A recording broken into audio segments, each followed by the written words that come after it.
Hello, and thank you all for joining today's virtual briefing. My name is Janelle Cavero, and I am the head of My Code Political. Today's briefing, we will walk through the findings of our Wave 13 of our Multicultural Political Tracker, My Code's ongoing survey of how diverse voter segments are interpreting and engaging with political developments in real time. Since our last release in April, much has changed. We've seen the longest government shutdown in U.S. history, a major escalation in Gaza, ICE raids, and National Guard deployments in U.S. cities. DEI programs dismantled, global tariffs ramped up, and waves of political violence, including the assassination of Charlie Kirk, that have shaken public trust. These events have had unmistakable impact on multicultural Americans. Our latest data reflects a political recalibration underway, particularly among voters of color, women, and younger voters, driven by growing fears about affordability, political safety, immigration policy, and how effectively the government is responding. To start, I'll walk us through the methodology behind Wave 13. With regards to our methodology, for Wave 13 of our tracker, we conducted a 20-minute online survey among a nationally representative sample of 3,250 U.S. citizens aged 18 to 64 across a device-agnostic platform. The sample included robust representation of ANHPI, Black, Hispanic, LGBTQIA, and women voters, reflecting My Code's commitment to elevating the perspectives of communities that are often marginalized in political research. Our fieldwork was conducted from October 9th through October 28th with a margin of error of give or take 2%. In slide 4, to begin, I want to walk through some of the key themes that emerged in this wave of research. These first few slides offer a top-line view, but they really set the tone for what we'll be exploring in more depth throughout the briefing. Overall, the first thing we noted was that Trump's approval among multicultural Americans has hit an all-time low at just 34%. That's a drop from earlier this year, and when we break it down, we see that multicultural women and younger voters under 25 are driving the sharpest declines in approval. Just 18% of young multicultural women approve of the job Trump is doing. Meanwhile, multicultural women overall give Trump a 15-point lower approval rating than multicultural men, underscoring a persistent gender divide in how his leadership is perceived. We also saw a 4-point increase in disapproval since spring 2025 across the board for multicultural voters. And when we look at Vice President J.D. Vance, his numbers aren't much better. His approval rating sits at 31% among multicultural Americans, unchanged since our last wave.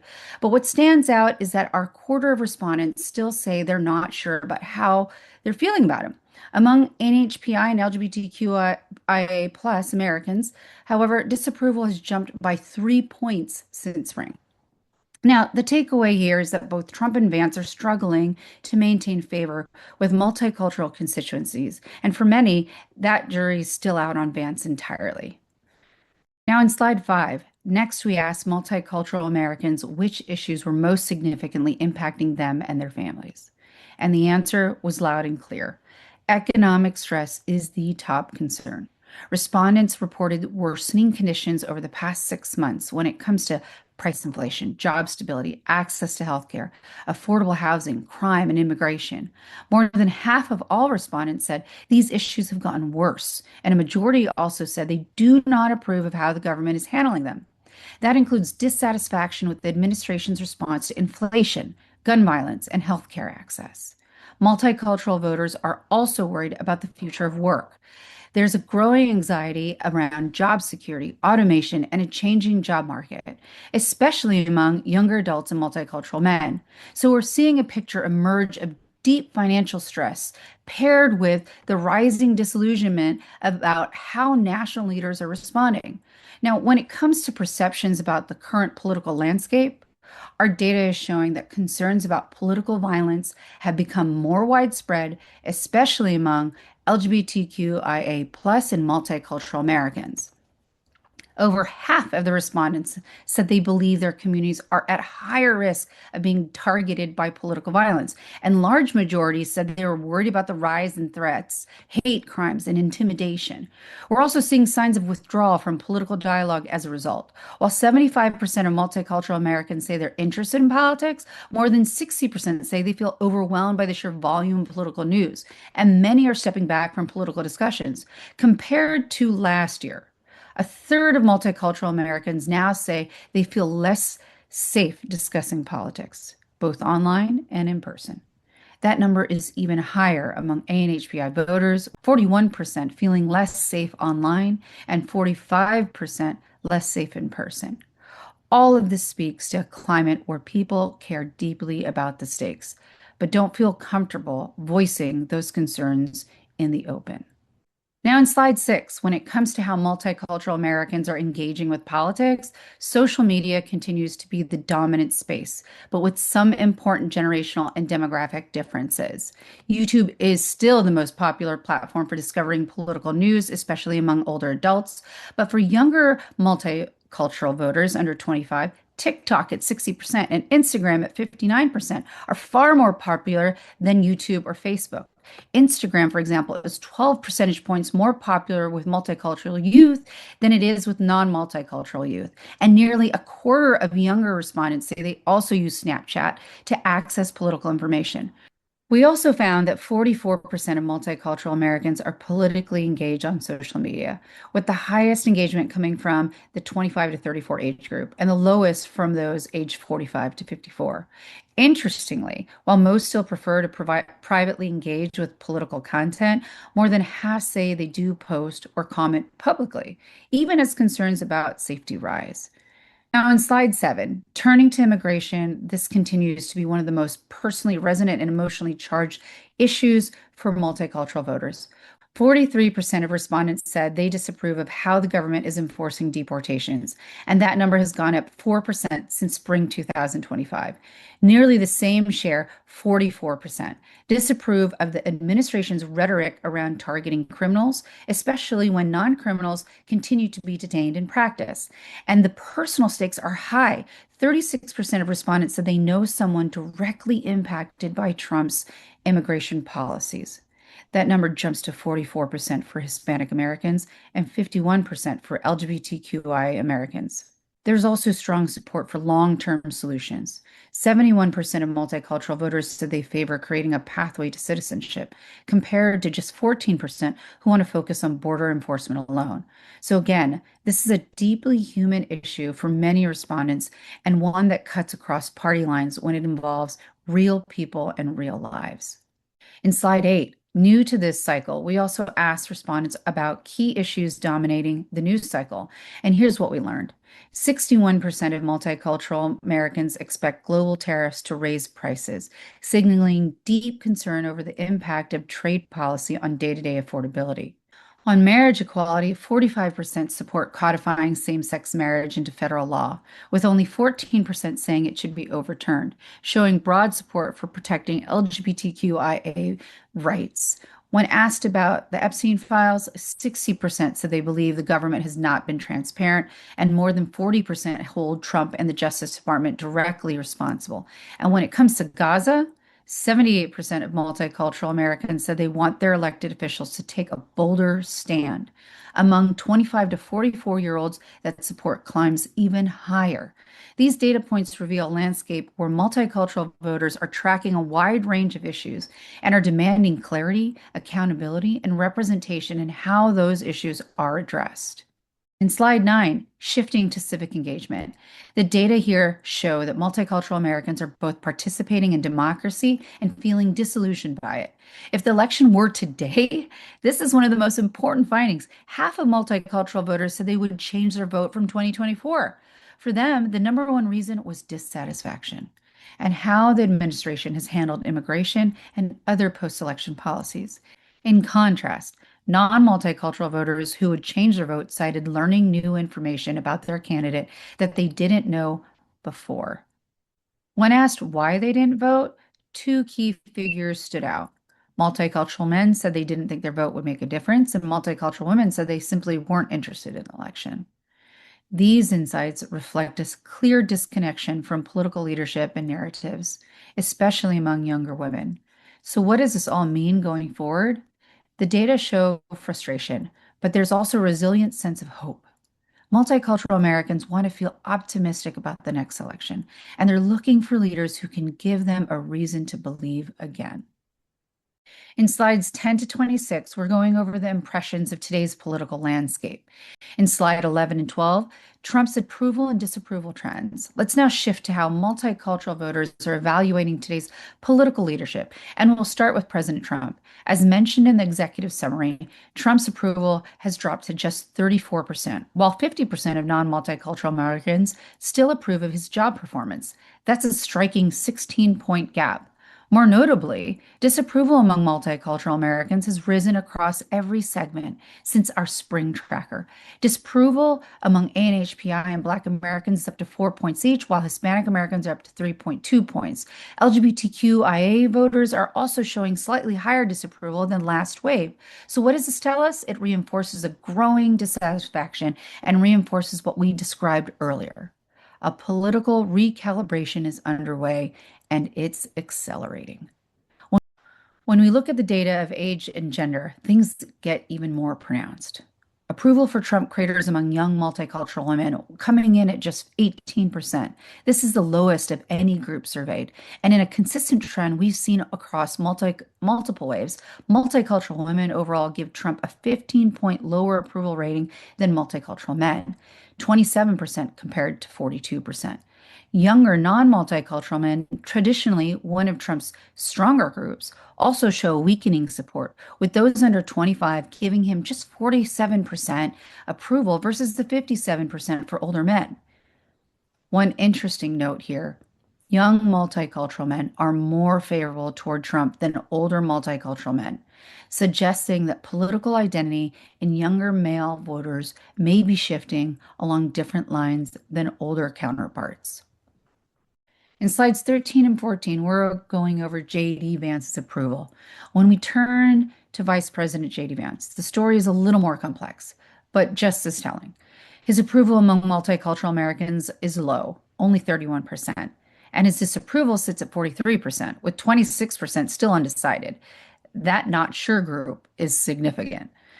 Since spring, disapproval has ticked up 3 points among ANHPI and LGBTQIA voters, suggesting his public image is becoming more defined, but not necessarily in a favorable direction. There's still clearly name ID and exposure gaps here, but the trend line is not moving in the vice president's favor. When we look at his approvals from an age and gender point of view, this chart mirrors some of the same gender and generational divides we saw with Trump. Multicultural women give Vance lowest marks with only 24% approval. Among younger non-multicultural men ages 18 to 24, approval drops to just 31%, a steep gap from their older counterparts. Now, older multicultural men 45 and over are at the least impressed, with less than 30% approval, even lower than younger men in the same racial group. So across the board, Vance is struggling to connect, particularly with women, older voters of color, and those outside the traditional base. Slide 15, perceptions of the issues. Have things gotten better or worse? Now, let's look at how people feel about the broader issues they're facing. And here, the data is quite clear. A majority of multicultural Americans say conditions have worsened over the last 6 months across nearly every category. Price inflation, 57% say things have gotten worse. Affordable housing, 52% worse. Gun violence, 52% worse. Access to healthcare, 47% worse. Immigration, 49% worse. This is a loud alarm bell. People aren't just worried about the future. They're actively feeling decline right now in their day-to-day lives. Slide 16, we went over government responses to these issues. And when we asked whether people approve of how the government is responding to these challenges, the answer was an overwhelmingly no. 54% disapprove of how the government is handling inflation, 57% disapprove of its approach to affordable housing, 55% disapprove of immigration handling, 61% disapprove of how the government is handling crime. This paints a very challenging picture for federal leadership. Across every major issue category, disapproval outpaces approval by a 2-to-1 margin.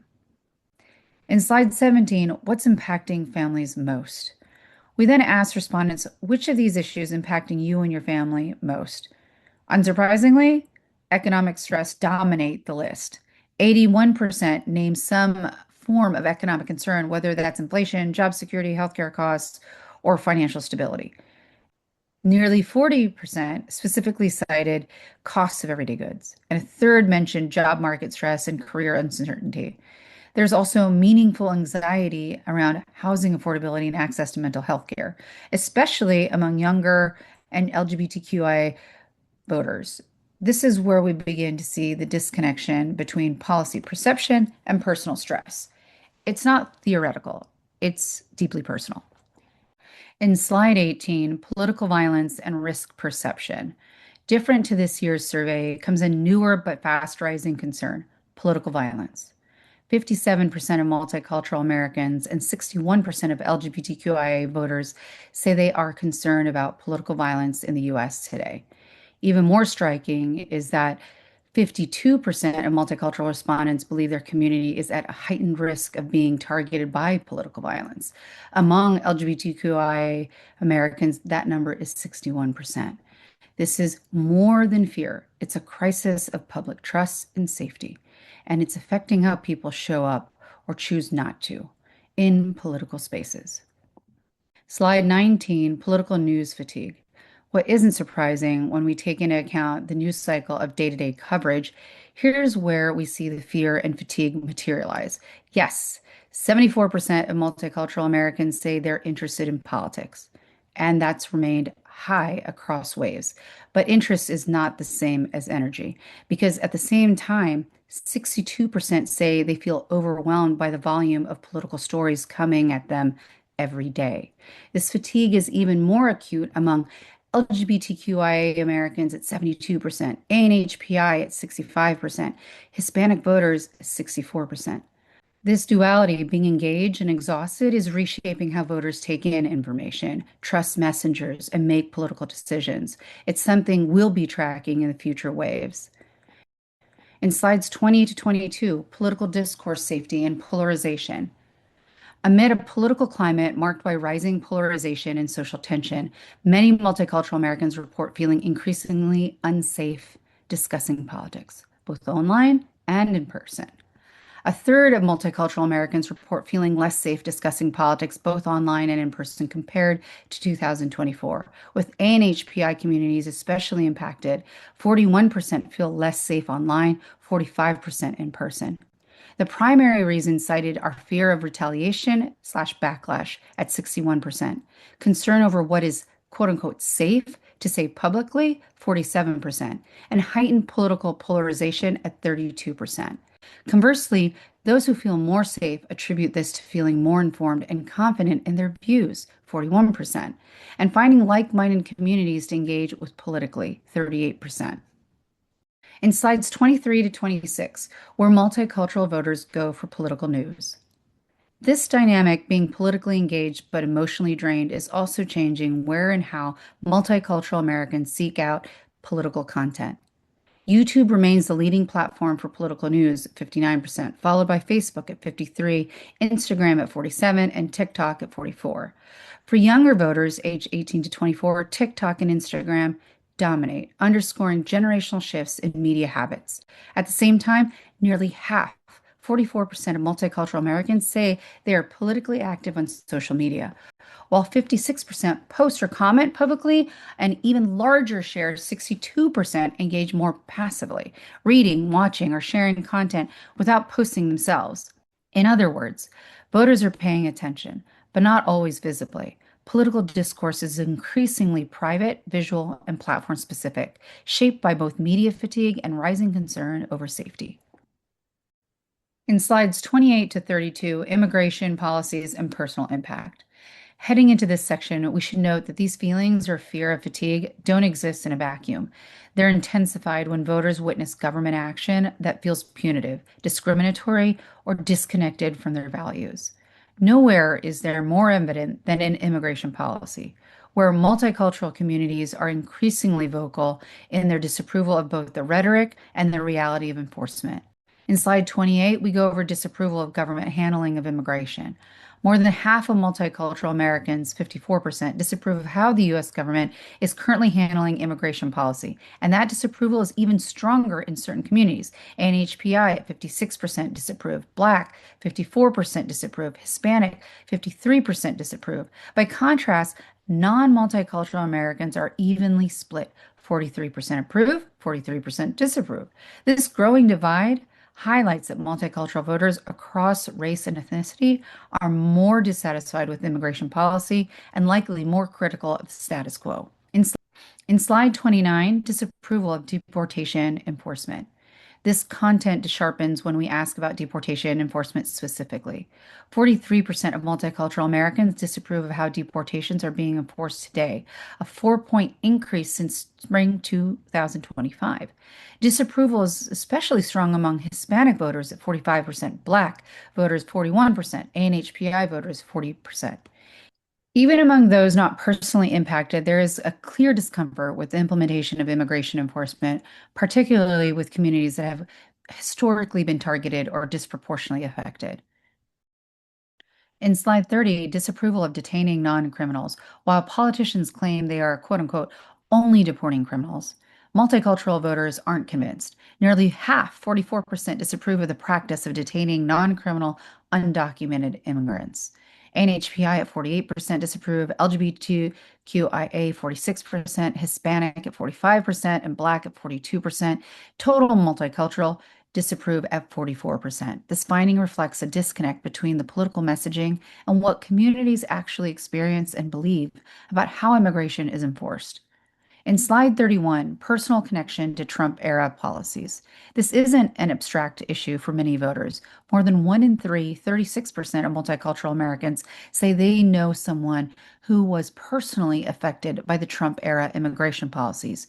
LGBTQIA at 51%, Hispanic 44%, Black 35%, NHPI at 34%. This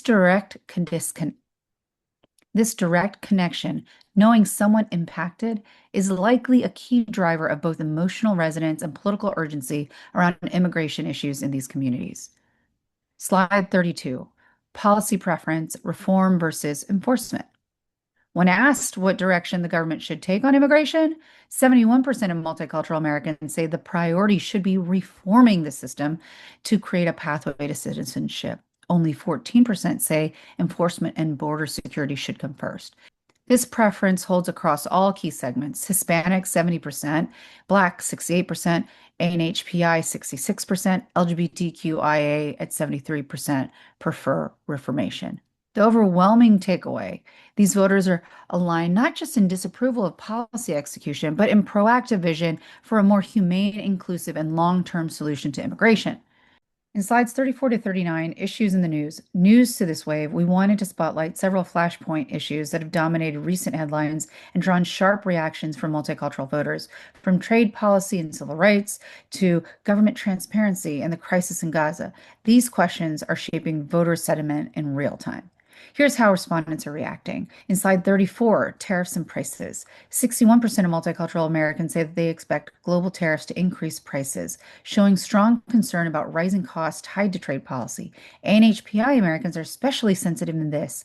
70% say they expect prices to increase, the highest of any group. In contrast, 54% of Black Americans and 61% of Hispanic Americans expect prices to rise, while only 14% across all groups believe prices will go down. Notably, LGBTQIA Americans are also above the average, with 62% expecting price hikes. Slide 35, marriage equality. 45% of multicultural Americans want same-sex marriage protected or codified into federal law, compared to just 14% who believe it should be overturned. Among LGBTQIA Americans, support climbs dramatically. 62% say protection should be codified. NHPI and Black Americans both reflect 45% support for federal protections, as well as mirroring the multicultural age. Only 12 to 15% of respondents across segments say it should be overturned, showing broad support for maintaining current legal protections. Slide 36, Jeffrey Epstein files and government transparency. A strong 60% of multicultural Americans believe that government has not been transparent about the Epstein files. Of those, 39% believe that there's widespread cover up and that more documents need to be released. NHPI voters are the most skeptical, with 43% believing there's a cover up, followed by 41% of LGBTQIA Americans and 38% of Hispanic voters. Only 13 to 15% across these groups believe the government has been fully transparent. In slide 37, accountability of Epstein transparency. When asked who is responsible for the lack of transparency, 41% of multicultural Americans point to the current administration, including President Trump and the Justice Department. This includes 43% of Hispanic Americans, 41% of NHBI voters, and 45% of LGBTQIA respondents. By contrast, just 12% point to past administrations and 14% cite unnamed powerful individuals or a quote unquote deep state. In slide 38, politicians taking a stand on Gaza. 78% of multicultural Americans believe it is important for elected officials to take a bolder stand on the situation in Gaza. This number jumps to 80% among voters aged 25 to 44, who show the strongest intensity. Even among non-multicultural voters, support is high, with 74% stating it's important for leaders to speak out. This is a cross-cutting issue, but one with deep generational salience, especially among younger and middle-aged voters who expect their elected leaders to show moral clarity and courage. Slides 40 to 42, voting history, participation, and hope for the future. Coming out of this high intensity news environment, we wanted to understand how all of this is shaping not just what voters are feeling, but how they're participating. So there's an opportunity here, not just to register more voters, but to energize specific age cohorts across these communities. In slide 40, how would you vote today? This is where the data gets especially revealing. Fully half of multicultural voters say they would change their vote from 2024 if the election were held today. That's a significant shift, and the reasons tell the story. The top driver for multicultural voters is frustration with the administration's handling of immigration and other policies since the election, 15%. For non-multicultural voters, the top reason was learning new information about the candidate they supported and that they didn't know before. 27%. In short, many multicultural voters are rethinking their past decisions based on policy outcomes, while others are reassessing based on hindsight. It signals fluidity, uncertainty, and perhaps buyer's remorse.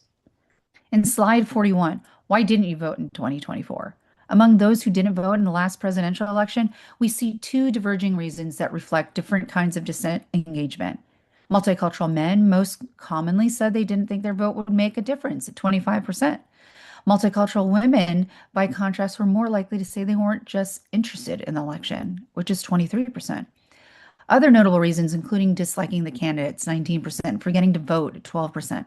The takeaway, there's a trust gap and a narrative gap, especially when it comes to making the stakes of voting feel real and relevant. In slide 42, how do you want to feel after the next election? Finally, we asked, what kind of emotional outcome are voters hoping for after the next election? The top response was hopeful and optimistic, with 33% of multicultural voters choosing this sentiment. That number climbs to 37% among 45 to 54-year-olds and 35% among Black voters. Other emotions like confident, relieved, and secure followed, but they trailed far behind. Despite the disillusionment and volatility we've seen across the data set, there is still a powerful desire for something better. The electorate hasn't fully checked out. They're waiting for someone to give them a reason to believe. As we close, I want to leave you with a few key insights. Multicultural voters remain deeply engaged, but they are navigating a political environment that is increasingly chaotic, polarizing, and emotionally draining. They're consuming an overwhelming volume of news while also feeling unsafe in expressing their views in public or even among friends. This dissonance isn't just about media fatigue, it's about trust, vulnerability, and the emotional cost of civic engagement in today's climate. We're also seeing new signs of volatility. Voters are rethinking past choices, questioning old assumptions, and looking for leadership that can make them feel hopeful again. That shift is not apathy, it's a demand for something better. And that means the opportunity is still there. But earning these votes in 2026 and beyond will require clear, value-based communication that speaks to lived experiences, reflects real policy outcomes, and shows up with cultural competence and emotional intelligence. Multicultural Americans are not checking out. They're just waiting to be seen and heard and met with honesty and respect. Thank you to our Research and Intelligence Center team for all of their time and hard work in putting this together at a key time. Please feel free to reach out to me at janelle@mycodemedia.com with any questions or concerns.